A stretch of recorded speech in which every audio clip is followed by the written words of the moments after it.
कहते हैं जिंदगी में जब आपको कुछ कर गुजरने का मौका मिले तो कुछ ऐसा कर जाओ कि लोग लंबे समय तक आपको याद रखें। हम बात कर रहे हैं बरेली कैंट से विधायक राजेश अग्रवाल की, जो लगातार क्षेत्र के बारे में, क्षेत्र की समस्याओं के बारे में अपनी आवाज उठाते रहते हैं। जनप्रतिनिधि वही होता है जो जन समस्याओं पर भी अपनी बात रखता है।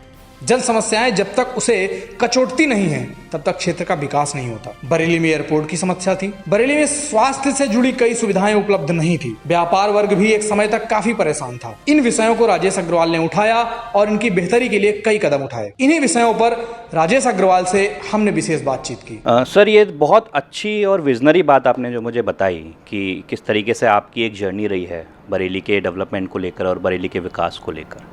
और आप एक पूरी, आपके सामने एक पूरी पीढ़ी, आप एक इतने आपके जो अनुभव है, जितने समय से आप हमको लीड कर रहे हैं, एक पूरी पीढ़ी ने अपने आप को बदलते हुए देखा है। हम बच्चों से जवान हुए हैं और देश ने उस दौर में बहुत सारी तरक्की करी है। वो चाहे अटल बिहारी जी की सरकार रही हो, उसके बाद अभी नरेंद्र मोदी जी की सरकार में बरेली, और उसमें आपका बहुत बड़ा योगदान रहा है। डीडीपुरम की जो आपने बात बताई, वो एशिया का सबसे तेज़ी से विकसित होने वाला इलाका था और ये ग्लोबल स्टैंडर्ड्स में एक रिपोर्ट आई थी जिसके अनुसार मैं बता रहा हूँ। तो आपका बहुत बड़ा योगदान रहा है सर बरेली के योगदान में। और एक बड़ा योगदान आपका अभी रिसेंटली हमको मिला, जिसका अभी हम सब लोग युवाओं के लिए एक बहुत बड़ा क्रेज़ था कि बरेली में एयरपोर्ट की कनेक्टिविटी जो आपने शुरू कराई है, उसके बारे में मैं जानना चाहता हूँ कि सर ये बहुत बड़ा एक सपना था जो आपने पूरा करवाया है, उसके क्या इंसाइट्स हैं, क्या बैकग्राउंड स्टोरी है, वो आप मुझे ज़रा बताएं। बहुत बहुत धन्यवाद। किसका स्वप्न नहीं होता है कि हम आगे बढ़ें। बरेली में डॉक्टर्स नहीं आते थे, बरेली में व्यापारी नहीं आते थे। बरेली में जो सबसे बड़ा यहाँ पर उद्योग है ज़री दरदोजी का, जिसके अंदर लाखों हाथ से काम करने वाले कर्मचारी लगे हुए हैं, उनके माल को बिचौलिए जो थे वो कम मूल्य पर लेते थे और वो लोग आकर बताते थे कि साहब हमको निश्चित रूप से जो है एक्सप्लॉइट किया जा रहा है। मेरे मन में एक कल्पना थी कि क्यों नहीं बरेली से हवाई जहाज़ का सफ़र शुरू किया जाए। आदरणीय मोदी जी ने हमेशा कहा था कि हवाई जहाज़ का सफ़र तो जो चप्पल पहनकर चलने वाला, हवाई चप्पल पहनकर चलने वाला हवा में उड़ेगा। मेरे दिमाग में बसा हुआ था। निश्चित बरेली एक बहुत बड़ा केंद्र सेना के हवाई जहाज का है। दिमाग में आया कि प्रारंभ करने के लिए कुछ बात की जाए और वो वार्ता हुई, मंत्री स्तर पर वार्ता हुई। परिणाम थोड़ा अच्छा लाया। पैसे की बात आई। उस समय जब वित्त मंत्री के रूप में मेरे समक्ष ये बात आई, चूँकि बरेली का मामला, मैंने तुरंत उसके लिए जो है वो पैसा सेंक्शन किया और सेंक्शन करने को ये योजना मूर्त रूप ले, ये मैंने चिंता व्यक्त की। लगा और लगने का परिणाम ये हुआ कि आज बरेली से जो है पहली बार बॉम्बे से हवाई यात्रा प्रारंभ हुई, बेंगलोर की हवाई यात्रा प्रारंभ हुई, दिल्ली की यात्रा प्रारंभ हुई, लखनऊ शीघ्र शुरू होने जा रहा है और ऐसा लगभग 15-17 शहर बरेली की कनेक्टिविटी के सर्कल में आ जाएंगे। ये चुनौतीपूर्ण कार्य था। मेरी योजना अब है कि किसी भी तरह से माननीय केंद्रीय उड्डयन मंत्री, उनके साथ बैठकर एक यहाँ से जो है वो दूसरी लैंडिंग के लिए स्ट्रिप बनाई जाए, जिससे यहाँ का ये हवाई अड्डा इंडिपेंडेंट हो सके। क्योंकि सिक्योरिटी माध्यम से हमारा हवाई अड्डा बहुत महत्वपूर्ण है। ये युवाओं के लिए ही नहीं, बरेली के विकास के लिए निश्चित रूप से एक मील का पत्थर साबित होगा, ऐसा मेरा पूरा विश्वास है। मैं आपके माध्यम से खाली हवाई अड्डे की बात नहीं कर रहा हूँ।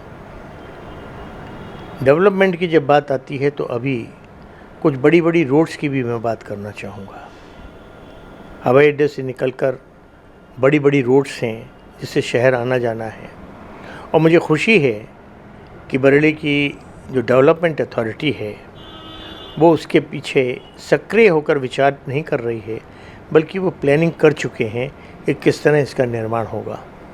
मैंने उनको कहा है, मैंने कहा कि यदि ये नेशनल लेवल पर आदरणीय गडकरी जी के द्वारा इसके अंदर प्रस्ताव आ जाए तो अपन उसको भी करवाने को तैयार हैं। मैं आपके माध्यम से जानकारी देना चाहता हूँ बरेली के उस विकास की, कि बरेली का विकास, यहाँ पर सीवर लाइन लगभग 1970 के दशक की है। आधी से ज़्यादा बरेली में सीवर लाइन नहीं है। हम धरती माता का दोहन कर रहे हैं, हम पॉल्यूशन दे रहे हैं। सारा का सारा जो पानी है गंदा, वो पृथ्वी की चलनी से छन रहा है। मैंने इस पर भी विचार किया और बरेली के लिए कई फेसेस में मिलाकर 2000 करोड़ से ऊपर यहाँ के सीवरेज के लिए मैंने जो है वो अपने से सैंक्शन किया था जब मैं वित्त मंत्री था, ताकि बरेली के अंदर जो है वो सीवरेज प्लांट प्रॉपर हो सके। यहाँ पर सीवरेज की बहुत बड़ी समस्या थी, उससे निदान मिल सके। इसी तरह पीने के पानी की भी व्यवस्था की है। मैं समझता हूँ कि मैं बार बार कहता हूँ कि विकास तो ऐसी चीज़ है जो कभी अंत नहीं होता। इसलिए आप अपने विज़न को, अपने सोच को परिपक्व करता चलें, उसको क्रियान्वयन करें। और ये अकेले के करने से नहीं होता है, सबके मिलजुल कर करने से एक प्लेटफॉर्म हो। अधिकारियों को भी मैंने हमेशा कहा है कि बैठकर, जनता के बीच में बैठकर, जनता के साथ बैठकर, जनता के प्रतिनिधि नहीं बल्कि यहाँ के ट्रेडर्स हों, यहाँ के डॉक्टर्स हों, यहाँ के प्रतिष्ठित और अन्य नागरिक हों, उनके साथ बैठकर उनका एक सर्किल बनाते हुए ऐसे के साथ अगर विकास की बात करेंगे तो निश्चित रूप से जो है वो एक अच्छी योजनाएं भी बन सकेंगी, क्रियान्वयन करने में भी बहुत आसानी हो जाएगी। अभी भी इसलिए बरेली के विकास में बहुत बड़ी यहाँ पर जो है वो आवश्यकता है और मैं समझता हूँ वो पूरा भी होगा। बिल्कुल सर, आपका जो विज़न है बरेली को लेकर, उससे मुझे पूरी आशा है कि ये विकास का विज़न हमारा पूरा होगा। अभी रिसेंटली हमने देखा एक आपके विधानसभा क्षेत्र में बरेली की बहुत बड़ी ज़रूरत है, चौपले का एक पुल जो कनेक्टिविटी अभी उसमें बनी है, और मुझे जहाँ तक ध्यान आता है कि वो बरेली में सबसे तेज़ी से पूर्ण होने वाला एक ब्रिज भी है। वो क्योंकि आप उस समय वित्त मंत्री थे और आपके शासनकाल में आपकी ही सरकार भी थी, और उसकी वजह से एक बहुत बड़ा श्रेय आपको उसमें मिलता है कि इनिशिएशन से लेकर कंप्लीशन तक आपने उस काम को पूरा कराया। और अभी हाल ही में आप 16 अगस्त को उसका उद्घाटन इनॉग्रल होने वाला है अटल जी के नाम पर। अटल जी की पुण्यतिथि भी है सर, उसके बारे में आपको क्या कहना चाहेंगे? ये सचमुच में बरेली की बहुत बड़ी आवश्यकता थी।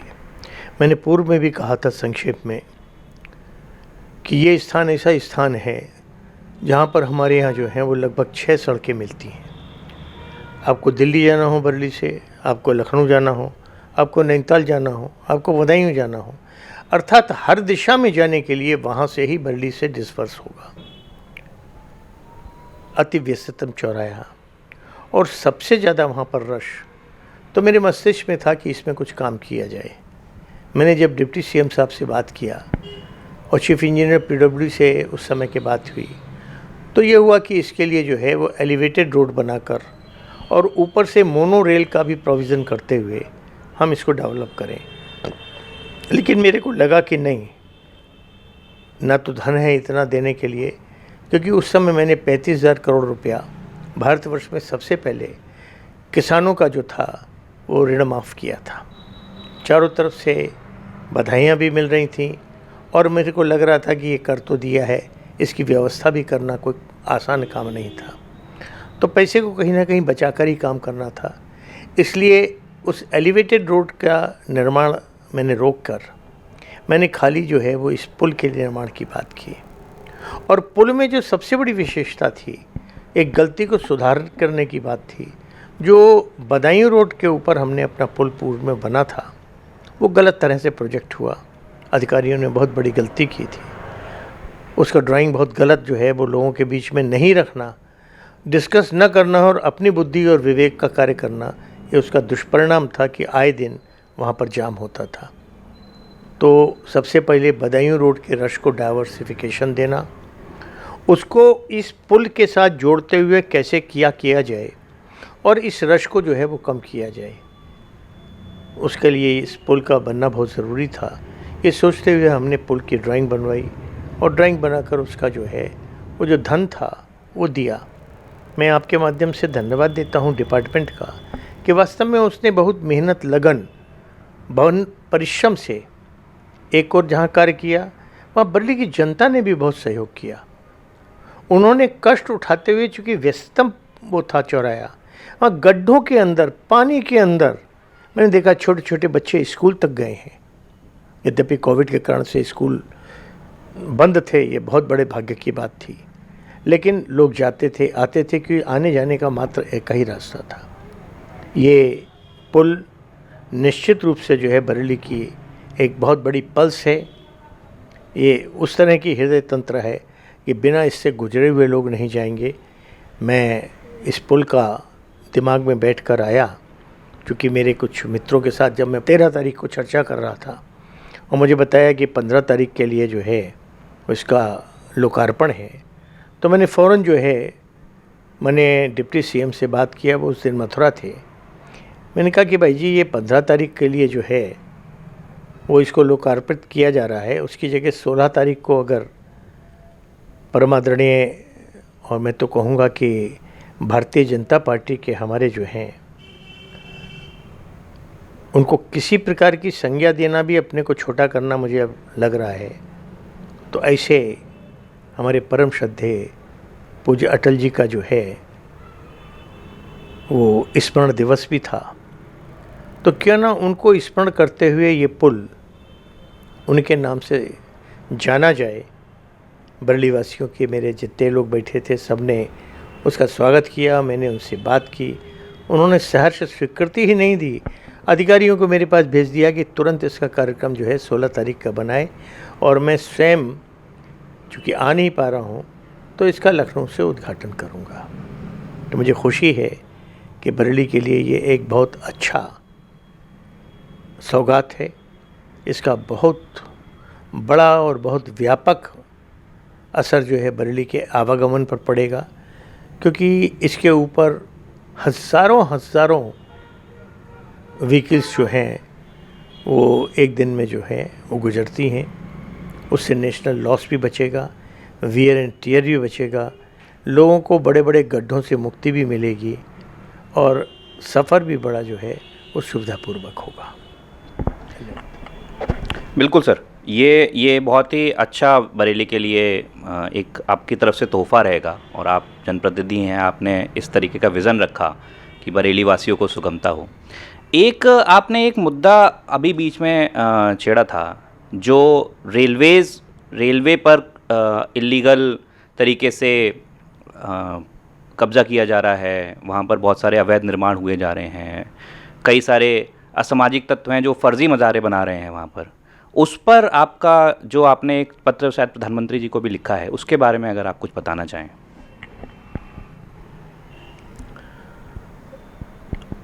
ये वास्तव में खाली बरेली का मुद्दा नहीं, ये अखिल भारतीय मुद्दा है, और अखिल भारतीय इस मुद्दे के अंदर मैं विचार कर रहा था कि कैसे यदि किसी व्यक्ति की मृत्यु हो जाती है तो 2 पटरियों को बीच में उसको कैसे दफनाया जाता है।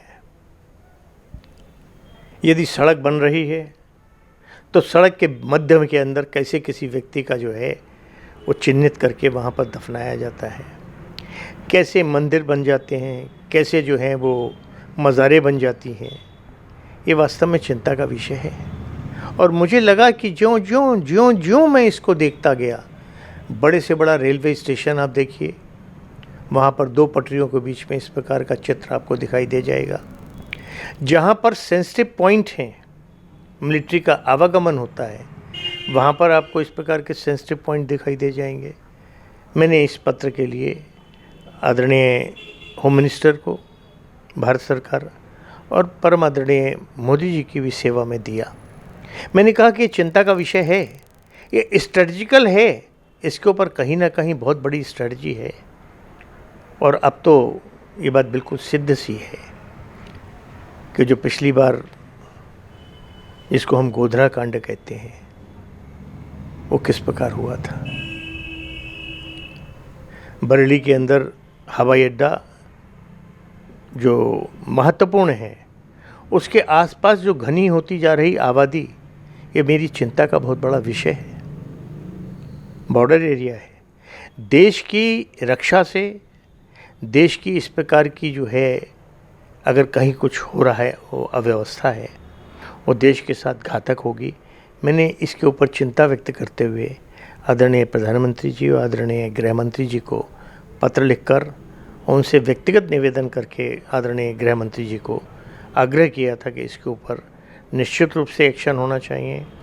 बरेली में मैं देखता हूँ कि बरेली में सड़क है, अरे भाई ठीक है, धर्म से क्यों, अगर जो है मैं भी धर्म रखता हूँ, मेरे भी ईश्वर में आस्था है, हर एक की अपने अपने धर्म में, हमारे यहाँ तो हर प्रकार के धर्म हैं।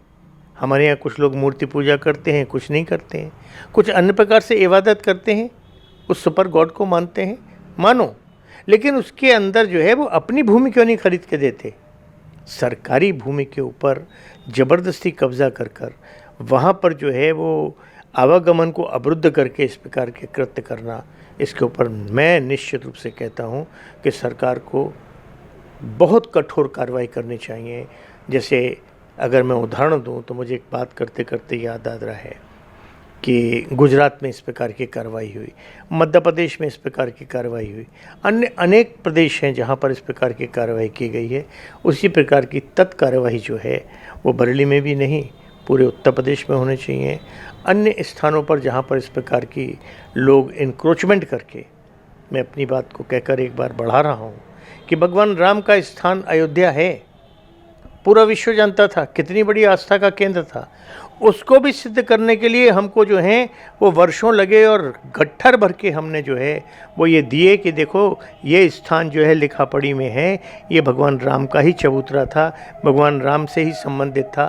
तब जाकर कोर्ट ने हमारी उस एविडेंस को मानकर पांचों माननीय जजेस ने जो है वो हिंदू धर्म के पक्ष में इस प्रकार का कार्य किया। और आज स्थिति क्या है, जहाँ चाहते हैं वहाँ पर नेशनल सिक्योरिटी के लिए लोग चैलेंज दे रहे हैं। तो इसलिए मेरा आग्रह है कि इस पर निश्चित रूप से जो है वो वरिष्ठ स्तर पर कार्रवाई भी नहीं होनी चाहिए। भविष्य में इस प्रकार का कुछ कृत्य ना हो तो कुछ इस प्रकार की योजना बननी चाहिए जिससे इस सब को रोका जा सके। बिल्कुल। एक और सवाल जो मेरे मन में आता है और जो युवाओं से संबंधित है। सर, आप 6 बार से लगातार विधायक हैं और बहुत ही क्लीन इमेज के साथ आपने राजनीति की। आप कभी किसी कंट्रोवर्सी में नहीं रहे, आप कभी विवाद में नहीं रहे। युवाओं को आपने भारत की राजनीति को बदलते हुए देखा है। भारत के बहुत सारे एक युवा देश को आप जैसे विधायक, आप जैसे जनप्रतिनिधि जब मिलते हैं तो युवाओं के मन में भी एक आशा निकलती है कि हाँ, हमें भी आपसे कुछ सीखना है, आपके बताए हुए रास्ते पर चलना है। तो सर, आप क्या समझते हैं कि भारत के और स्पेशली बरेली के युवाओं को, बरेली में बहुत टैलेंट है, बरेली में बहुत अच्छे यहाँ से हमने टैलेंट्स निकलते हुए देखे हैं, तो आपका क्या संदेश है, आप उनके लिए क्या कहना चाहते हैं? और युवाओं के लिए आप, और स्पेशली अगर युवा राजनीति ज्वाइन करना चाहते हैं, उनके लिए आप क्या कहना चाहते हैं? आपने बड़ा अच्छा प्रश्न उठाया है। मैंने एक फ्रेज़ पढ़ा था, एक ट्रक के पीछे लिखा हुआ, सत्य कभी पराजित नहीं होता, परेशान हो सकता है। राजनीति में मैं युवाओं से कहूँगा कि वो शॉर्टकट लगाना छोड़ दें। वास्तव में अगर उनको एग्जिस्ट करना है, उनको राजनीति देश की सेवा के रूप में करनी है, तो उसमें मन लगा कर कार्य करें। जो लकीर खींची हुई है उस लकीर को बड़ी करके आगे बढ़कर, अर्थात कुछ कर दिखाएं, स्वतः उनका स्थान बनेगा। बहुत बड़ी आवश्यकता है आज राजनीति में सुधार की, और वो सुधार ये युवा पीढ़ी कर सकती है। बिना शॉर्टकट लगाए आगे बढ़ें, बिना किसी ये सोच के कि मेरा ये यहाँ पर जो है वो इस प्रकार का कृत्य हो जाएगा तो ऐसा होगा, ये ऐसा और वैसा छोड़ना छोड़ दें। ईमानदारी से देश के प्रति निष्ठा के साथ अगर राजनीति की जाए तो मैं तो निश्चित रूप से देख रहा हूँ कि ऐसे युवाओं का भविष्य निश्चित सुनहरा होगा। उनके लिए निश्चित रूप से जो है वो हर राजनीतिक दल आगे ले जाकर कार्य करेगा। सब जानते हैं अभी पार्लियामेंट में क्या हुआ है, कभी किसी ने इसकी सराहना नहीं करेगा। पार्लियामेंट के ऊपर जो खर्चा होता है वो सारे के सारे नागरिक जो हैं, जो अपना रेवेन्यू देते हैं, वो खर्च होता है। आप लोगों के लिए हम इसलिए नहीं भेजते हैं जनप्रतिनिधि के रूप में कि वहाँ जाकर जो है वो इस प्रकार का आचरण करे। उत्तर प्रदेश की जो काली घटना हुई थी, मैं उसका प्रत्यक्ष गवाह था। आज भी मेरे हाथ में जो है मैं वजन नहीं उठा पाता हूँ। क्यों? इसलिए था कि वो काला अध्याय रचा गया था और उसका परिणाम है संपूर्ण देश के अंदर इस प्रकार की गंदी घटनाएं, ओछी घटनाएं इस प्रजातंत्र का मखौल बनकर रह गई हैं। अरे भाई, अगर तुम जनप्रतिनिधि, तुम जनता के नुमाइंदे हो, जनता तुमको भेज रही है तो अच्छे काम करो, नेक काम करो। जनता में बहुत कुछ करने के लिए है। मैंने बधाई दी थी मानवर वसीम भाई के लिए, मैं उनका नाम बार बार लेता हूँ, बड़े अदब से लेता हूँ, वो गुरु रहे हैं। मैंने अपना जिस समय पहला बजट दिया था तो उनकी पंक्ति गई थी, लोगों ने मेरे से कहा कि अरे ये तो दूसरे दल के हैं, तुमने कैसे कह दिया? मैंने कहा नहीं, दल से कुछ नहीं होता है, अच्छाई देखना सीखो। उन्होंने जिस समय अपनी सारी की सारी जो है विधायक निधि के लिए लिख कर दिया कि मेरी सारी विधायक निधि उन गरीबों के लिए, उन मतलूमों के लिए जिनके कोई नहीं है, उनके काम में दी जाए, क्योंकि मैं देता हूँ, मुझे बड़ा सुखद आश्चर्य हुआ कि चलो अब मैं अकेला नहीं हूँ, एक एक मिलकर हम 11 हैं। परिणाम दिखाई देता है। क्यों नहीं हम जो है वो जनता की सेवा करने आए हैं तो सेवा का काम करें। इसलिए मैं कहता हूँ कि ये युवा शक्ति बहुत ताकतवर है, बहुत दम है, लेकिन अगर राजनीति में आना है तो किसी के कंधे को दबाकर कूद कर आगे मत आओ, बल्कि उसकी लकीर से बड़ी लकीर बनाकर आगे चलोगे, निश्चित रूप से जो है वो तुम चमकोगे, अपने एम को प्राप्त करोगे, ऐसा मेरा विश्वास है। बिल्कुल, मुझे लगता है कि जो युवा इसको सुन रहे हैं वो आपसे ज़रूर प्रेरणा लेंगे और इस बात को ज़रूर मानेंगे। एक बात जो आप हमेशा बातचीत में कहते रहते हैं, प्रधानमंत्री नरेंद्र मोदी जी के विज़न को लेकर और किस तरीके से वो भारत के युवाओं को उनको आगे बढ़ाने के, भारत को, समूचे भारत को आगे बढ़ाने के लिए काम कर रहे हैं। तो कुछ ऐसा जो आप चाहते हैं कि प्रधानमंत्री जी का विज़न हो और बरेली में आके वो साकार हो, या कोई ऐसी बात जो आपको लगता हो कि जिसको लेकर भारत सच में आपने बदलते हुए देखा हो भारत का, या स्पेशली बरेली का कोई विशेष कुछ आप बताना चाहें तो? अब तो मेमोरी को मेरी जो है वो बिल्कुल कुरेदते चले जा रहे हैं। मुझे याद आना शुरू हो गया कि आदरणीय मोदी जी बरेली आए थे, और बरेली कुछ चीज़ों को जाना जाता है। लोग कहते हैं झुमका, लोग कहते हैं सुरमा, लेकिन आदरणीय मोदी जी ने याद किया था यहाँ का मांझा। उन्होंने कहा था कि गुजरात की पतंग बरेली के मांझे के बिना नहीं लड़ती। उनको यहाँ की एक एक चीज़ पता है। इसलिए मैं तो ये सोचता हूँ कि निश्चित रूप से उनके माध्यम से उन्होंने अपना एक संदेश दिया था, और ये संदेश बरेली के लिए भी था। और जब उन्होंने सफाई अभियान शुरू किया था, लोगों ने क्या था कि झाड़ू पकड़कर कुछ हो जाएगा। जरा उन लोगों से पूछो जो दवा के निर्माता हैं, उसका क्या परिणाम हुआ है, कितनी बीमारियां कम हुई हैं। वो दवाएं जो रोज़मर्रा इन लोगों की बिकती थी वो कम हुई हैं। उसी तरह से अगर उन्होंने इंगित किया कि गुजरात की पतंग जो है वो बरेली के मांझे से उड़ेगी, तो वो उनका स्पष्ट संदेश था कि एमएसएमई सेक्टर को जो है वो जितना मजबूत करेंगे उतना ही जो है वो हर जगह तरक्की मिलेगी। मैं नाम लेकर अगर बोलूं तो स्पष्ट रूप से दिखाई देता है कि आज आटा जैसी चीज़ विदेशी शक्तियां बड़े बड़े जो हैं वो फ्लोर मिल लगा कर रहे हैं। क्यों नहीं हम जो है वो गांव के अंदर आटा चक्की का प्रयोग शुरू कर दें। आटा चक्की अगर गांव में अंदर लगेगी तो बिल्कुल प्रैक्टिकल करके देखिए कि कम से कम 3 लोग, एक चक्की का मालिक, एक चलाने वाला और एक तोलने तालने वाला, ऐसा 3 लोगों का परिवार और मिनिमम मान लिया जाए तो 15 लोग वहाँ से जो है वो अपना पेट भरेंगे। तो इस प्रकार एमएसएमई सेक्टर को मजबूत करने का जो योजना आदरणीय प्रधानमंत्री जी की है वो बरेली में लागू हो, सफलता से लागू हो सकती है। इसके लिए आवश्यकता जनप्रतिनिधियों को भी लगने की है, यहाँ के प्रशासन को भी लगने की है, और जनता का जो है जो सोच है उसको इससे जोड़ने की है। तो मैं समझता हूँ कि आदरणीय प्रधानमंत्री जी का जो सोच है कि आने वाले समय में भारत जो है उस परम वैभव को प्राप्त होगा, और मैंने तो बाल्यकाल से ही इस स्लोगन को सुना है कि भारत विश्व गुरु भी बनेगा और परम वैभव को प्राप्त होगा। ऐसा मेरा भी सोच है।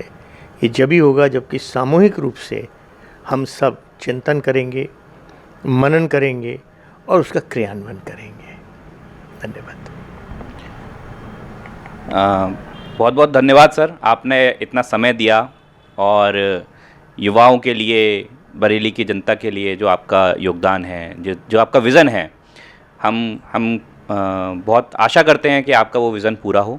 Thank you so much for your time, और उम्मीद है कि आपके इस विज़न से बरेली की जनता का और बरेली के युवाओं को बहुत प्रेरणा मिलेगी। Thank you so much.